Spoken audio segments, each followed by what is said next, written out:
Hello friends, मैं हूं doctor सुंदर।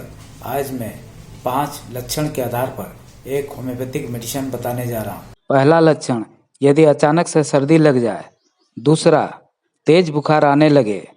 तीसरा, खांसी होने लगे। चौथा, माथे में तेज दर्द होने लगे। और पांचवा लक्षण, पूरे शरीर में दर्द होने लगे। तो इस तरह के लक्षण में एकोनाइट 30 दवा बेहतर काम करती है।